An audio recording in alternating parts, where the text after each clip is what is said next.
It's the Andy Griffith Show, Facts and Trivia, with your host, Bob Snap.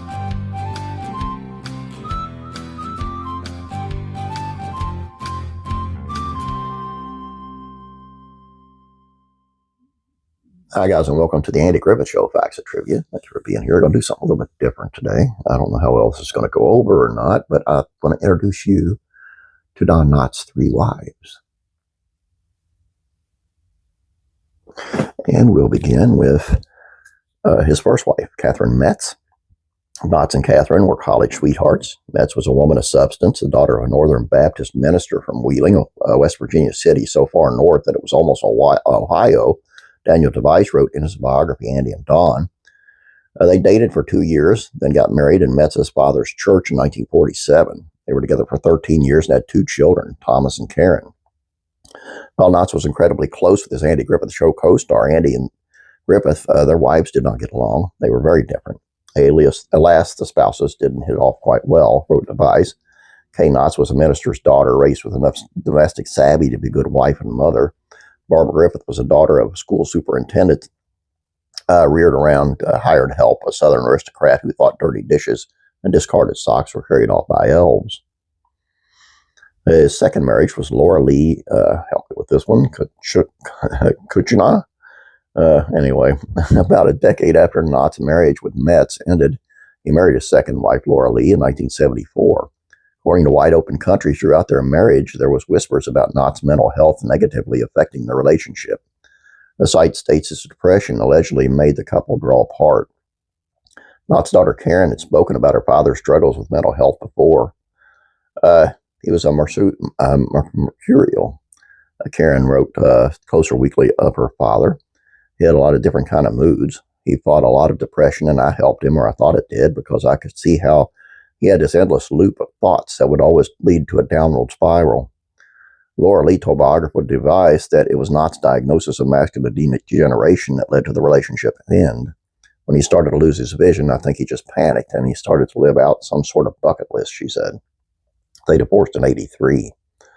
And his third wife was Frances Yarboro. Almost 20 years later, Knotts remarried for the third and final time. He tied the knots with the electric chair actress Frances Yarboro. Although the couple got married in 2002, they eventually met in the 80s. They actually met in the 80s when they worked together on the sitcom What a Country. Frances, a beautiful, kind-hearted actress, had settled in Hollywood to pursue improvisational comedy, wrote Device. Early 1987, she was hired on What a Country. Her main job was to help Don learn his lines. She was in her 20s and he was entering his 60s, yet they were kindred spirits. Yarborough recalled the first reaction to him was that he was so vulnerable. I never met someone so vulnerable. When Knotts passed away, Yarborough inherited her husband's properties, which were worth millions. Of her husband's death, she said in a statement, he saw poignancy in people's pride and pain, and he turned it into something endearing and hilarious. Everything I read about the last wife, Francie, she was a really good woman, and apparently they really were good together. And you can say what you want about the age difference or whatever, and it doesn't really matter to me. My wife's 20 years younger than me, but I just think she was good for him. And leaving a guy for macular degeneration and her other wife was just kind of, I don't know. Anyway, I thought this was kind of neat to look into. Please check out classic rural comedies, facts, and trivia. Appreciate it if you do. Was Beverly Hillbillies canceled because of this controversial scene? Check that out. Classic TV, facts, and trivia is on Bewitched. Is it too outdated and sexist to return to TV? Because they're redoing a Bewitched. It's coming out.